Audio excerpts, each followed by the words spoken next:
오늘 성가대 찬양 은혜롭게 잘 들었습니다. 성가대 오늘 찬양하면서 사랑에 대한 찬양을 하나 더 올려드렸습니다. 제가 오늘 여러분들 앞에서 하려고 하는 이야기는 바로 이 사랑에 대한 이야기입니다. 사랑에는 여러분 여러 가지 얼굴이 있습니다. 제가 사랑에 여러 가지 얼굴이 있다 이렇게 이야기한 것은 어떤 뜻이냐면 다양한 문화와 종교 그리고 역사 속에서 인간이 사랑이라고 하는 그 단어 하나에 다 담을 수 없었던 사랑의 서로 다른 본질을 표현하기 위해서 사용했던 그런 고유한 개념들이 있다는 그런 뜻입니다. 예를 들어서 유교를 보게 되면 인과 예라고 하는 말이 있습니다. 인, 그리고 예라고 하는 것. 이것은 그냥 어떤 단순한 감정을 이야기하는 것이 아닙니다. 그 감정을 넘어서서 타인의 그 존재에 대해서 어떤 마음을 가져야 하는가를 이야기하는 거죠. 예라고 하는 건 뭘까요? 예라고 하는 것 역시 그냥 겉으로 드러난 어떤 행위만 이야기하는 것이 아니라 누군가에 대한 그 사랑의 마음이 표현이 되게 될 때 우리는 그것을 사랑이라고 하는 말을 사용하는 대신에 예라고 하는 말을 사용합니다. 기독교에서도 그런 말이 있죠. 이 아가페라고 하는 말. 아가페라고 하는 이 말은 아무 조건도 없이 그냥 절대적으로 주는 그런 사랑, 그게 아가페입니다. 불교에서는 뭐라고 얘기를 하냐면 자비라고 얘기를 합니다. 자비라고 하는 이 말은 두 가지 말이 합쳐진 것인데, 자는 다른 사람에게 기쁨을 주는 것이고, 비는 다른 사람이 아파하고 있는 것, 괴로워하고 있는 것을 없애주는 사랑을 이야기합니다. 라틴어 문화권에서는 카리타스라고 하는 그런 말이 있습니다. 마음속에 품고 있는 어떤 그런 감정에 그치지 않고 가난하고 소외된 사람을 보게 되면 그러면 가난하고 소외된 사람을 위한 어떤 실질적인 그런 행동을 하고 그리고 물질을 나눠주는 것 바로 그것을 가리켜서 카리타스라고 이야기합니다. 다 사랑인 거죠. 제가 여러분들 앞에서 이 사랑의 다른 얼굴들 그리고 이름들을 꽤 많이 언급을 했는데 제가 그 많은 것을 이야기했음에도 불구하고 제가 사랑의 얼굴을 여러분들 앞에서 다 소개를 하지 못했습니다. 제가 이야기한 것 외에도 참 많은 사랑의 다른 얼굴들이 있습니다. 오늘 우리가 함께 보고 있는 성경 말씀 속에서도 우리는 하나님께서 보여주신 아주 특별한 사랑의 얼굴들을 만나보게 됩니다. 그것은 뭐냐 하면 측은지심과 인애, 즉 헤세드라고 하는 이름으로 나오는 사랑의 얼굴입니다. 저는 오늘 이 말씀을 통해서 하나님의 그 사랑의 얼굴이 어떻게 우리에게 보여지는지 그리고 하나님의 그 사랑의 얼굴들이 어떻게 이렇게 달라지게 되는지 그 이야기를 여러분들에게 좀 드리려고 합니다. 그리고 하나님의 그 사랑의 얼굴들 앞에서 우리가 어떻게 반응하고 대응을 해야 할지 그 이야기까지 여러분들에게 하도록 하겠습니다.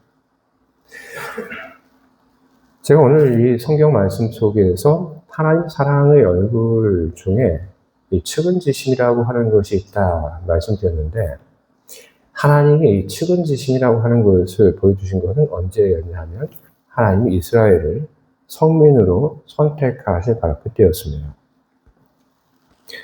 하나님이 이스라엘을 성민으로 선택하셨다. 오늘 성경 속에서 선언되고 있는 그런 말입니다. 근데 하나님이 이스라엘을 성민으로 선택하셨다.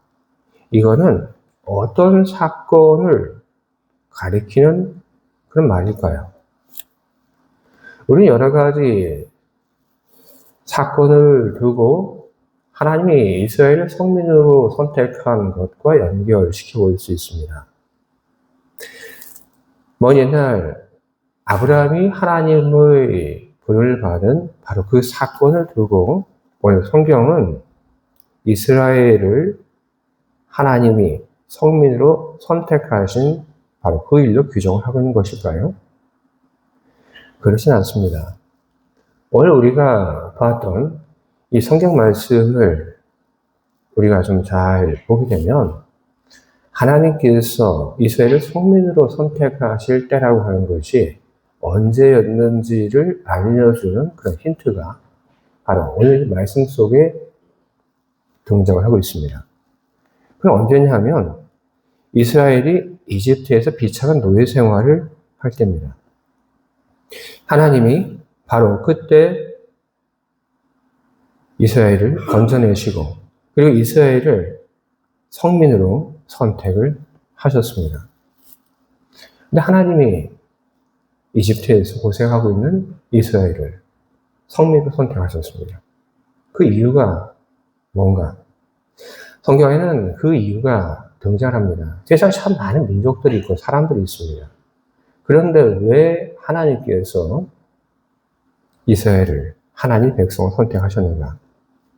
그 이유가 모든 민족 중에 가장 적기 때문이다. 그렇게 이야기를 하고 있습니다. 수가 적다고 하는 것은 여러분 어떤 말입니까? 그것은 단순히 사람의 수가 적다는 그런 뜻이 아닙니다. 고대 사회에 있어서 수라고 하는 것은 무엇과 똑같은 말이냐면 새와 똑같은 말입니다. 즉 세력과 똑같다는 그런 말입니다. 고대 사회에서 숫자는 곧 힘이었습니다. 숫자가 많아야지 농업 생산량도 올라갑니다. 숫자가 많아야지 그래야지 세금도 많이 내죠. 숫자가 많아야지 강력한 군대도 만들 수가 있고 숫자가 많아야지 풍부한 노동력을 확보해서 여러 가지 건설도 할 수 있는 겁니다. 그래서 당시에는 숫자가 곧 세력이었고 권력이었습니다. 이스라엘이 이집트에서 노예 생활을 할 때 그대 숫자는 그렇게 적은 것처럼 보이진 않습니다. 상당히 많은 숫자들이 있었습니다. 우리도 알고 있죠. 그러나 하나님은 뭐라고 얘기를 하시냐면 그 수가 작았다 이야기를 합니다. 하나님 말씀하신 그 수가 작았다고 하는 것은 상대적인 이야기를 하고 있는 겁니다. 다른 민족들과 비교해 볼 때 이스라엘이라고 하는 이 민족의 수가 작았다. 그 수가 작았고 그래서 그들의 세력이 작았고 보잘것 없었다. 하나님은 이집트에서 노예 생활을 하고 있는 이스라엘을 힘없는 노예 집단으로 보셨습니다. 바로 그게 하나님께서 선택하신 이유인 거죠. 성경을 보게 되면 하나님이 이스라엘을 성민으로 선택하실 그때 또 한 가지 이유가 있다라고 소개를 하는데 바로 그게 사랑입니다. 너희를 사랑하셨기 때문에 그래서 선택하셨다. 근데 이 각각의 선택의 이유처럼 보이지만 사실 이 두 가지는 다른 것이 아니라 하나로 이어지게 됩니다. 사랑으로 선택하셨다. 바로 그 사랑이라고 하는 것은 무엇이냐면 불쌍히 여기는 사랑입니다. 측은지심인 거죠. 이집트에서 압절당합니다. 그리고 고통당하고 그리고 사람답게 살지 못합니다.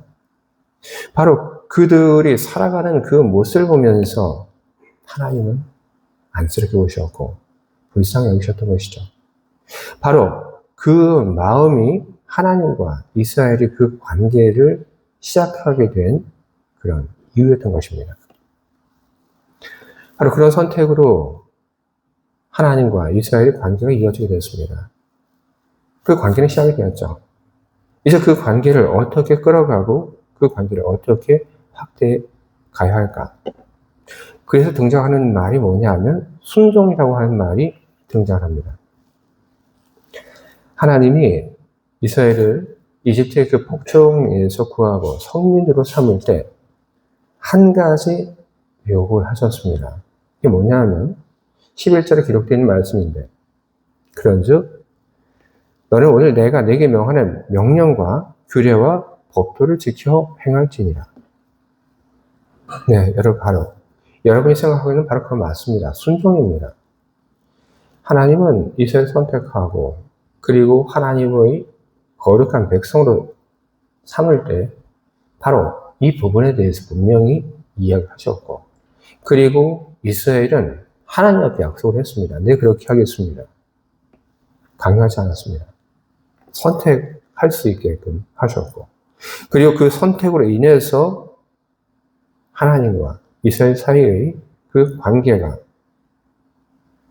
우리가 아는 것처럼 형성이 되게 되었던 것입니다. 이제 하나님의 법에 순종하는 것, 그것은 이스라엘에게 있어서 강요가 아니라 그것은 마땅히 해야 하는 일, 바로 그것이었습니다. 바로 그런데 우리는 바로 이 점에서 한 가지 질문을 하게 됩니다. 이스라엘이 하나님의 그 말씀에 계속 순종을 하게 되면 그럼 하나님의 사랑을 계속 받게 되는데 그런데 만약에 하나님 앞에 예 순종하겠습니다. 명령에 따르겠습니다. 그렇게 이야기를 하고 따르지 않으면 그러면 어떻게 될까? 하나님께서 약속하신 그 사랑은 어떻게 되는 걸까? 우리는 그런 생각을 우리는 하게 됩니다. 여러분 어떨까요? 순종이라고 하는 그것이 지켜지지 않을 때 그러면 하나님의 그 사랑도 취소되는 것입니까? 여러분 그렇지는 않습니다. 하나님의 사랑은 취소되지 않습니다. 하지만 순종이라고 하는 바로 그것이 없게 되면 그러면 하나님이 이스라엘에 대해서 가졌던 그 사랑의 얼굴이 달라지지 않습니다. 하나님은 이스라엘에 대해서 가졌던 사랑의 얼굴이 있습니다. 불쌍히 여기는 마음, 불쌍히 여기는 태도, 측은지심이라고 하는 것이죠. 그런데 순종이라고 하는 그런 반응이 나오지 않는다면, 성장하지 않는다고 한다면, 그러면 하나님의 그 사랑의 얼굴도 늘 똑같이 변하지 않고 그대로 머물러 있게 되는 겁니다. 그럼 뭘 하나님이 해주시는 겁니까?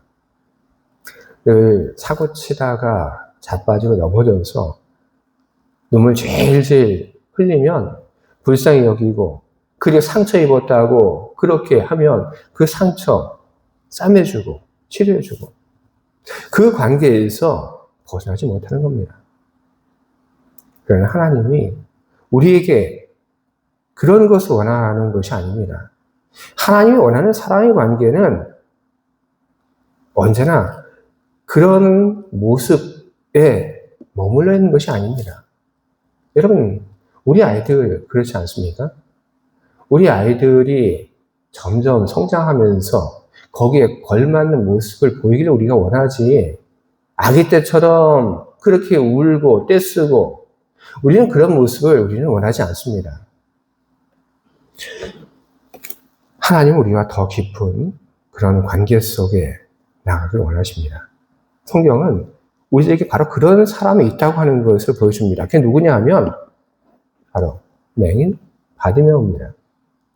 바디메오는 그냥 길에 앉아서 구걸하던 그런 사람입니다.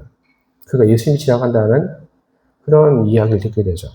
그래서 소리 지릅니다. 뭐라고 그 소리를 지르냐면 다윗의 자손 예수여 나를 불쌍히 여기소서 이렇게 소리 지릅니다. 나를 불쌍히 여겨주십시오. 예수님의 그 불쌍히 여겨주시는 그 마음을 호소했던 것이죠. 측은지심을. 예수님께서 그를 발견하고 그에 대한 불쌍한 마음을 품으시고 그리고 그의 눈을 뜨게 해 주었습니다. 그 다음에 여러분 어떤 일들이 일어납니까?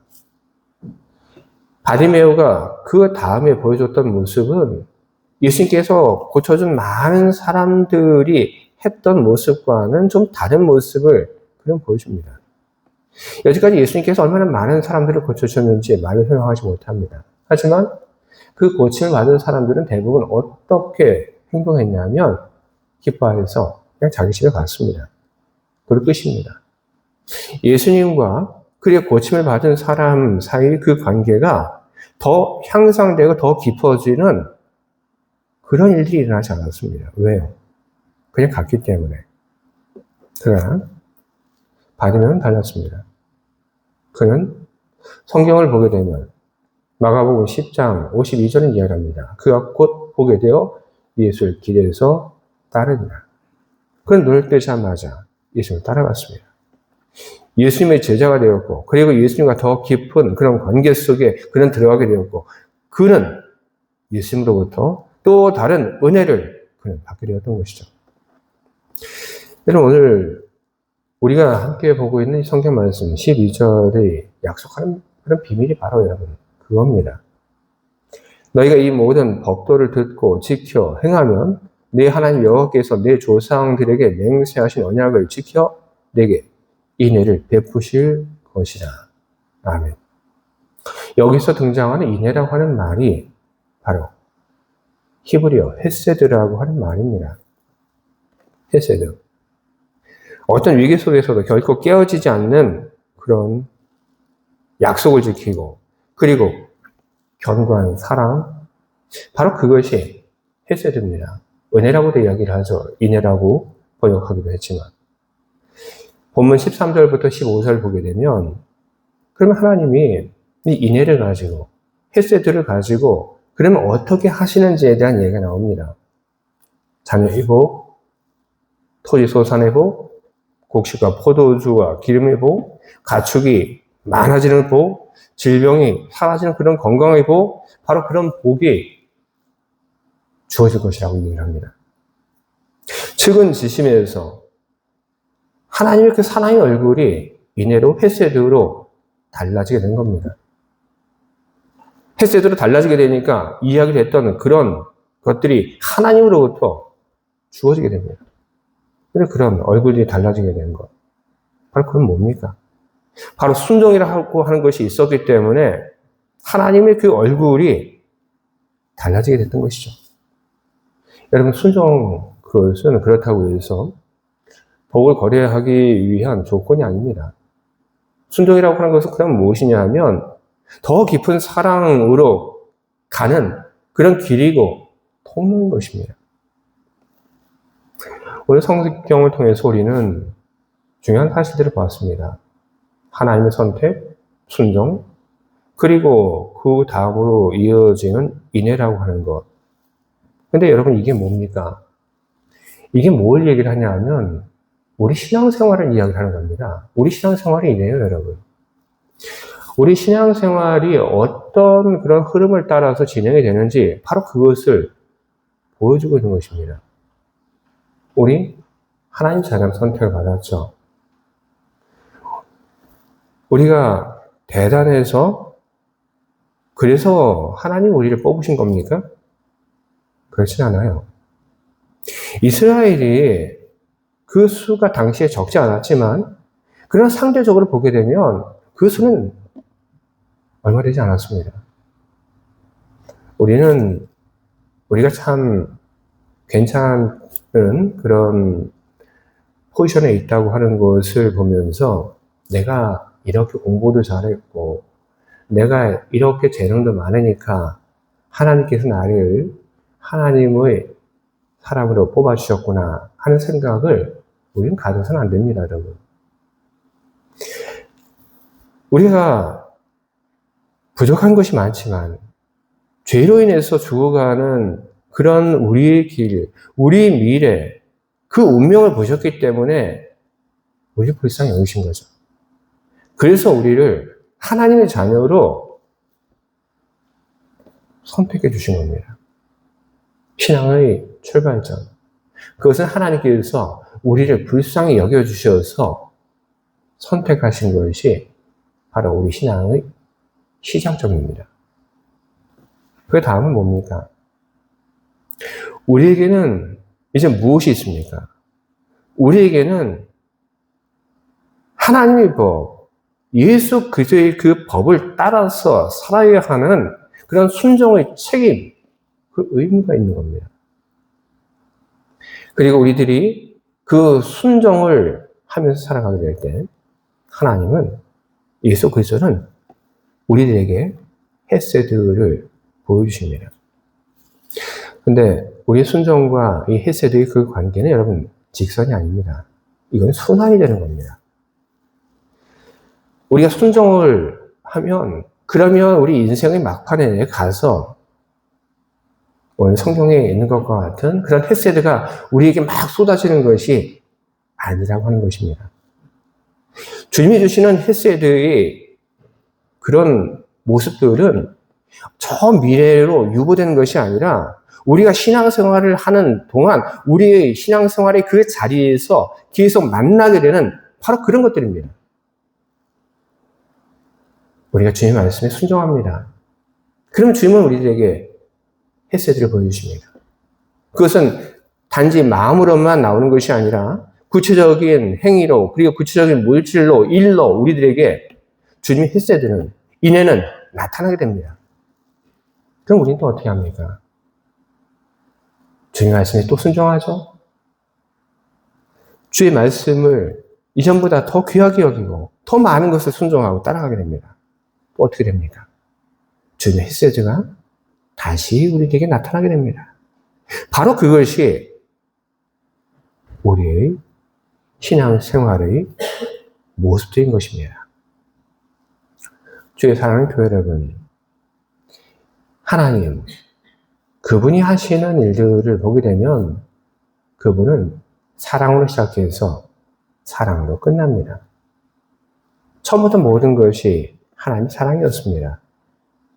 그래서 그 하나님의 사랑을 보면서 사랑에서 사랑으로의 여정, 그렇게 우리는 이야기합니다.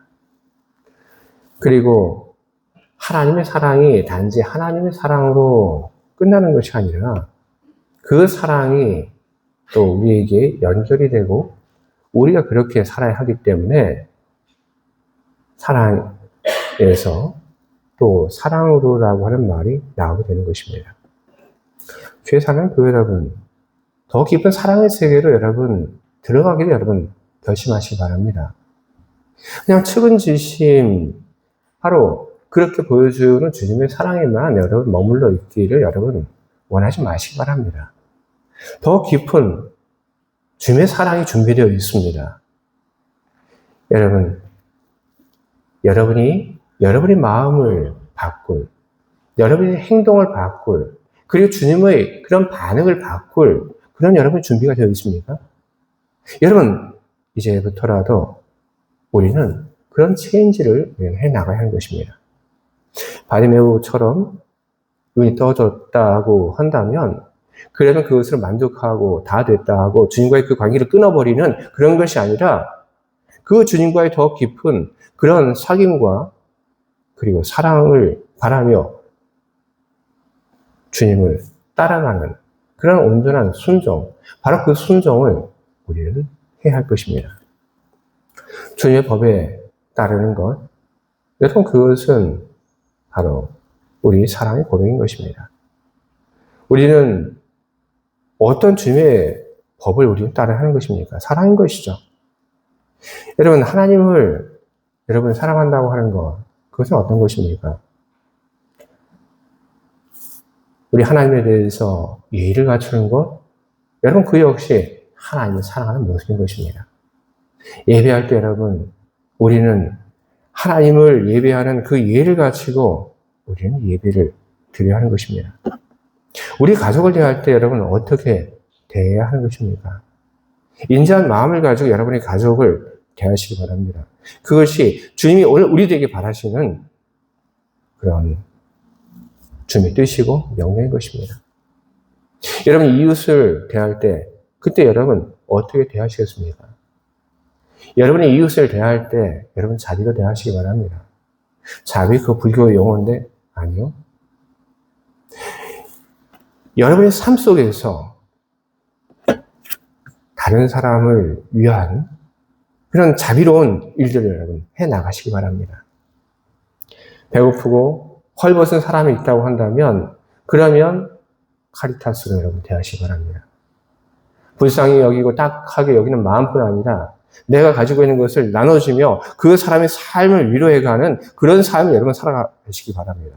바로 그것이 오늘 주님께서 우리들에게 바라시는 순종의 모습인 것입니다.